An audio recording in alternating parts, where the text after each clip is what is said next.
हम में से कई लोगों ने इस प्रश्न को हर समय अपने आप से पूछा होगा। प्रश्न शाश्वत और कुछ ऐसा है जिसे हम सभी इस बड़ी और विचित्र दुनिया में समझने की कोशिश कर रहे हैं। और सवाल यह है कि जीवन का वास्तविक अर्थ क्या है। कोई फर्क नहीं पड़ता कि हम किस पृष्ठभूमि से हैं, हम किस स्थिति में हैं और हमारे बैंक के खाते में कितने रुपए हैं। मेरे लिए जीवन के वास्तविक अर्थ को सेवा कहते हैं। निम्नलिखित पंक्तियों में दलाई लामा ने अपने अनुयायियों को जीवन का वास्तविक अर्थ या जीवन का उद्देश्य इस तरह बताया। हम इस ग्रह पर आगंतुक हैं। हम यहाँ ज्यादा से ज्यादा 100 साल तक हैं। इस अवधि के दौरान हमें कुछ अच्छा करने की कोशिश करनी चाहिए जो हमारे जीवन के लिए उपयोगी हो। यदि आप अन्य लोगों की खुशी में योगदान देते हैं तो आपको वास्तविक लक्ष्य यानी जीवन का सही अर्थ मिल जाएगा। यह फिलॉसफी गरीबों और जरूरतमंदों की मदद के बाद मिलने वाली अत्यधिक संतुष्टि प्राप्त करने के लिए एक प्रेरणा स्रोत है।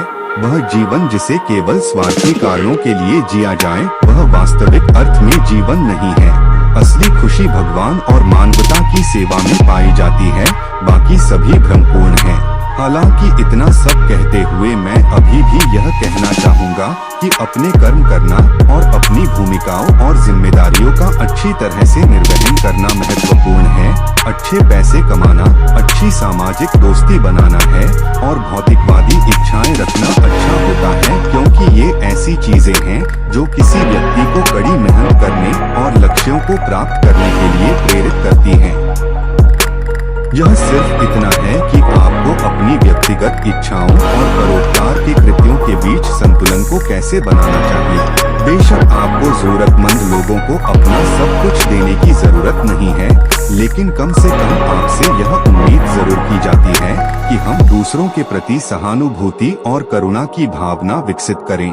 आपको हमेशा इस दुनिया को युद्ध के मैदान के रूप में और जीवन की चुनौतियों रूप में नहीं लेना चाहिए, बल्कि हमें सद्भाव में रहना चाहिए और हर जगह प्यार और शांति का संदेश फैलाना चाहिए। तभी यह ग्रह रहने के लिए एक सुरक्षित आश्रय बन पाएगा।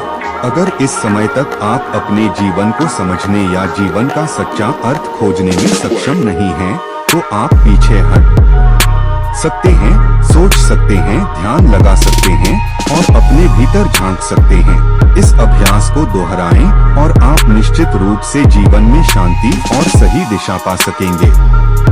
अपनी स्थिति को ध्यान से देखें और यह जानने का प्रयास करें कि आपको किससे जीवन में खुशी मिलती है और इसके प्रति कदम उठाएं। अगर ऐसी कोई चीज है जो आपकी आत्मा को निराश करती है तो आपको इसे अपने जीवन से दूर करने की कोशिश करनी चाहिए।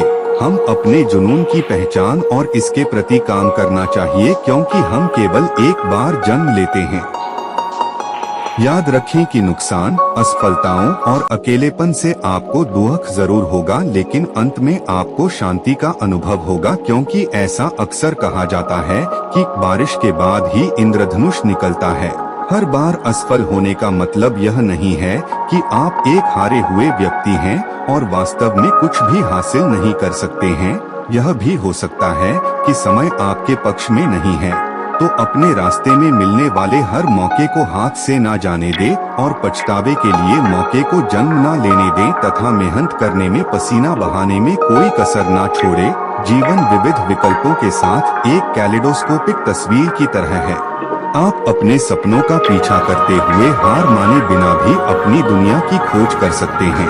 कभी कभी ऐसा समय भी होगा जब आप पूरी तरह परेशान हो जाएंगे, लेकिन याद रखें कि एक ऐसी दुनिया भी है जो आपके लिए उज्ज्वल और चमक रही है।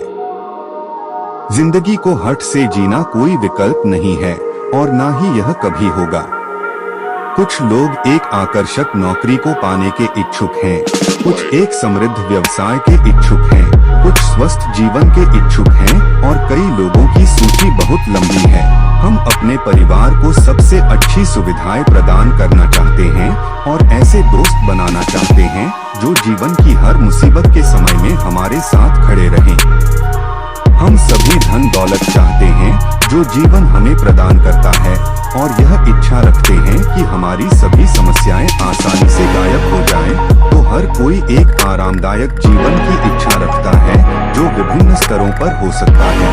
मिसाल के तौर पर एक व्यक्ति जीवन को ऐसे तरीके से परिभाषित कर सकता है जिससे कोई अन्य व्यक्ति संबंधित नहीं हो सकता है, और उसके लिए यह सिर्फ एक दिन में 3 बार भोजन करने और सिर पर छत होना शामिल है। किसी अन्य व्यक्ति के लिए यह एक बड़ा घर होना या अपने बैंक खातों में बड़ा धन जमा होना हो सकता है।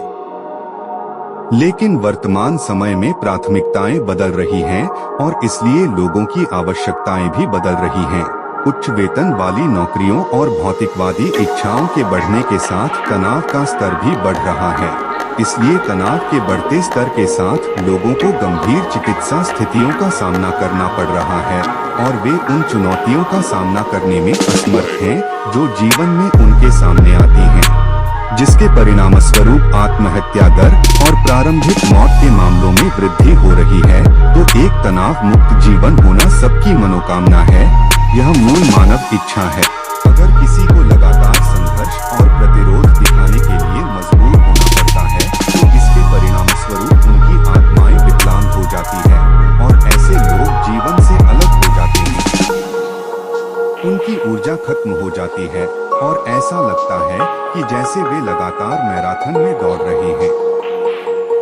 इस तरह जीवन को संभालने में बहुत मुश्किल हो जाती है, लेकिन यह हमारी धारणा है जो वास्तविकता और हमारे जीवन को आकार देती है। जीवन में निश्चित रूप से हमें चुनौतियों और बाधाओं का सामना करना पड़ता है, लेकिन जो उत्साह और जोश से भरा है वह सभी मुश्किलों से ऊपर उठेगा और इससे कोई फर्क नहीं पड़ता कि परिस्थितियां कितनी भी मुश्किल हो। जीवन इतना भी आसान नहीं है तथा जीवन में निराशा और असफल महसूस करना वास्तव में बहुत सामान्य है, लेकिन सभी बाधाओं के खिलाफ उठना और अपनी पूरी कोशिश करना महत्वपूर्ण है, क्योंकि मुश्किलों के सामने हार मानना कोई समाधान नहीं है और निरंतर प्रयास ही निश्चित रूप से आपको अपने सपनों के करीब ले जाते हैं। सफल जीवन के लिए एकमात्र मंत्र अपने आप पर विश्वास करना और कभी भी मुश्किल की स्थितियों में झुकना नहीं है। केवल उसी व्यक्ति को मेहनत का फल मिलेगा जो अपने सपनों को पूरा करने में अपनी सारी शक्ति झोंक देगा। तो मुश्किल की स्थिति से दूर मत भागो और उसका डट कर सामना करो। यदि जीवन कठिन है तो यह साबित करो कि आप भी उसका सामना करने के लिए तैयार हो और सफलता निश्चित रूप से आपके कदमों को छुएगी।